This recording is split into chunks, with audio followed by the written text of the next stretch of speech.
Kapitola 138. Otázka Šimona z Kány. Keď nové učenie vytvára rozpory, čo potom? Pánove napomenutie k dôvere a nebojácnemu rozširovaniu evanjelia. Hovorí Šimon z Kány: Pane, mám ešte jednu otázku, ktorá aspoň mne príde mimoriadne dôležitá, ktorú by si nám, kým odídeme, mohol zodpovedať pre naše poučenie a pokoj našich myslí.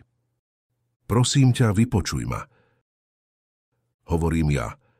V tvojom srdci v skutku čítam tvoju otázku presnejšie, ako by si ju dokázal sformulovať, ale to nech ti nebráni vysloviť ju kvôli tvojim bratom aj nahlas. Lebo je to skutočne otázka veľkého významu, hodná pravého, nepokriveného Žida. Preto teraz otvorene vyslov, čo ťa ťaží na srdci. Hovorí Šimon z Kány: Nuž, keď je to tvoja vôľa, aby som prehovoril, nech ma teda všetci dobre počúvajú. Toto je tá otázka. Pôjdeme teraz k tým, ktorí nás potrebujú. Budeme kázať to, čo si vyučoval nahore, to tvoje učenie, ktoré je čisto božské, nadovšetko pravdivé a nebesky dobré. Avšak toto učenie stojí voči starému, mojžišovskému učeniu v priamom protiklade. Mne sú známe skoro všetky miesta na šírom Galilejskom mori a nemenej aj jeho obyvatelia. Je síce medzi nimi dosť, ktorí pre Pythagora už dávno hodili Mojžiša, aj všetkých prorokov cez palubu, títo by pre tvoje nové učenie nemali byť až takí nebezpeční. Je ale veľa rodín, ktorí pre Mojžiša, tak povediac, žijú a umierajú, ale vlastne ešte viac pre svätyňu, a to vo všeobecnosti viac rodičia ako ich deti, aj keď nezriedka to býva aj obrátene. Ak ale nejaké deti takýchto arcižidov príjmú tvoje učenie, ktoré je v mnohých častiach proti svätyni, ale ich rodičia s najväčšou pravdepodobnosťou nie, čo z toho potom vzíde? Rodičia v súlade s Mojžišom obvinia deti z neposlušnosti a prekľajú ich, čo je jav, ktorý u takýchto fanatických arcižidov vôbec nie je nejaký vzácny. Ak sa má niečo také pred našimi očami bez pochyby odohrať, čo potom budeme musieť robiť? Lebo to sa dá bez akýchkoľvek pochybností predpokladať, že takíto rodičia nás budú prenasledovať a bezhranične preklínať. V opačnom prípade by to pravda bolo ľahšie, keďže deti už kvôli politickým zákonom nemôžu byť nikdy pánmi nad rodičmi. Tak budeme popri požehnaní rozsievať aj mnohoraké rozbroje, hádky, hnev, nenávisť a pomstychtivosť a tisíce nás budú nenávidieť, prenasledovať a úplne nás preklínať. Kto napraví takéto škody, ak to z našich bedier sníme tisícorakú kliatbu? Hovorím ja. O to sa príliš nestarajte. Vidíte, že z neba neprichádza len jemný, celú prírodu znovu prebúdzajúci lúč jarného slnka, ale aj búrka, krupobytie, blesk a hrom. Všetci iste, že chvália slnečný lúč, ale nikto nechce chváliť krupobytie, búrku, blesk a hrom, a zima prichádza pre každého priskoro. A predsa je zima prospešnejšia ako jar, a búrka, krupobytie, blesk a hrom sú rovnako nutné ako jemný lúč večernej zore.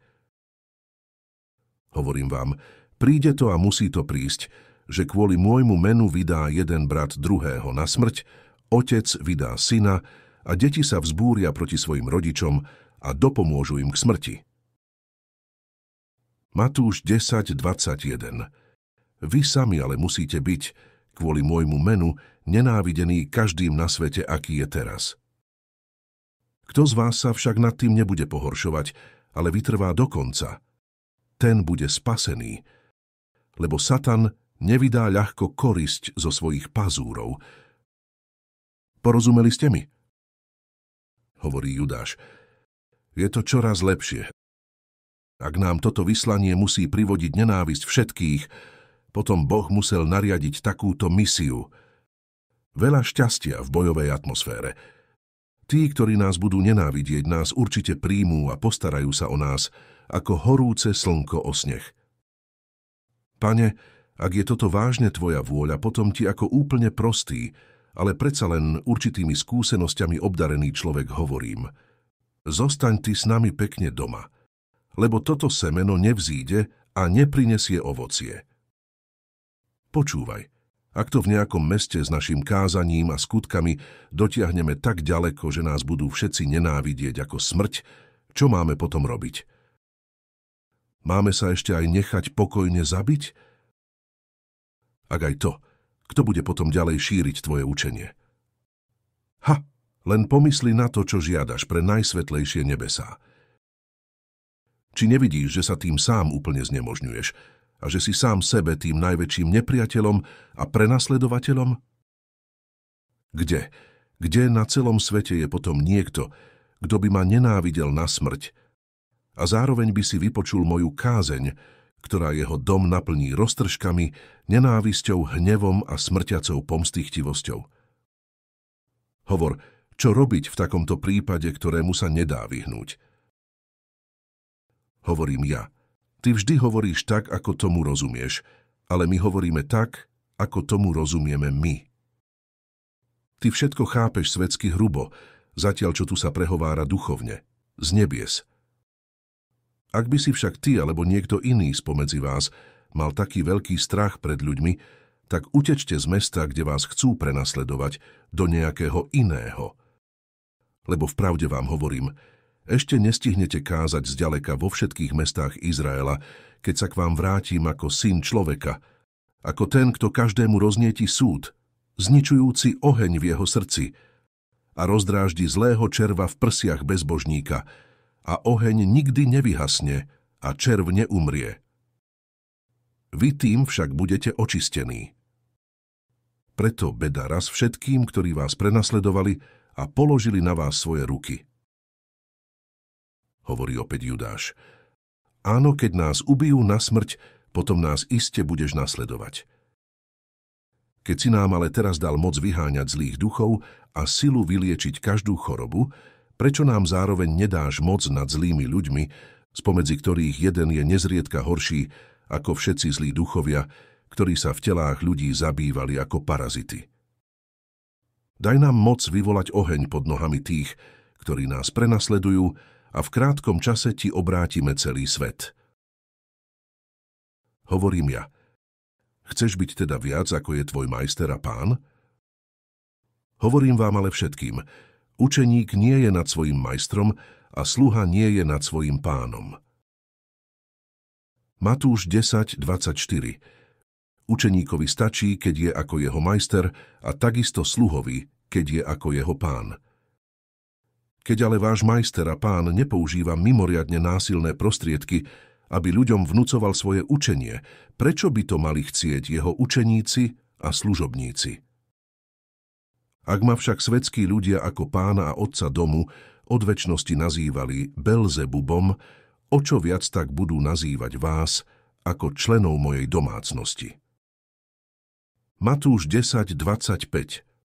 Preto by ste sa ich nemali obávať, keďže ich poznáte. Či si myslíte, že mi je skryté to, čo vám učinia?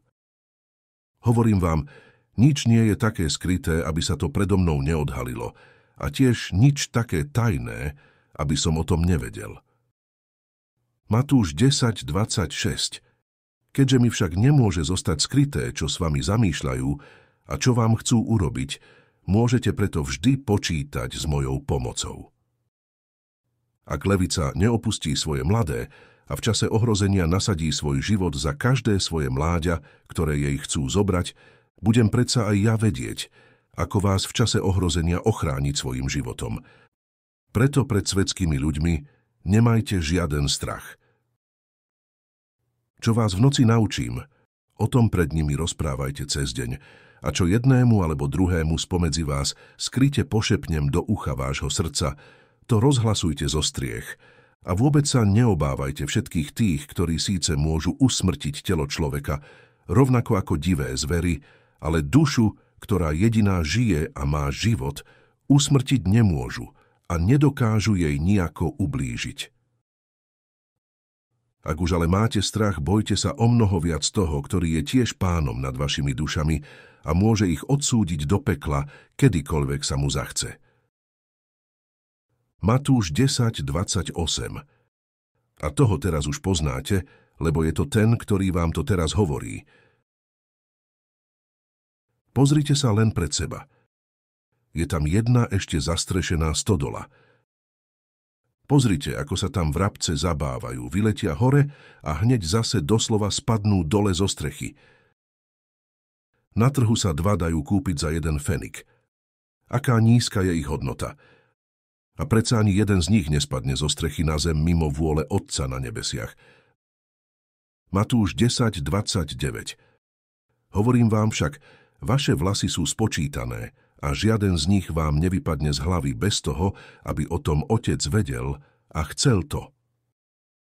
Keď sa však Otec takto stará o také malicherne vyzerajúce veci, nepostará sa snáď o vás, ktorí rozširujete jeho slovo a jeho milosť?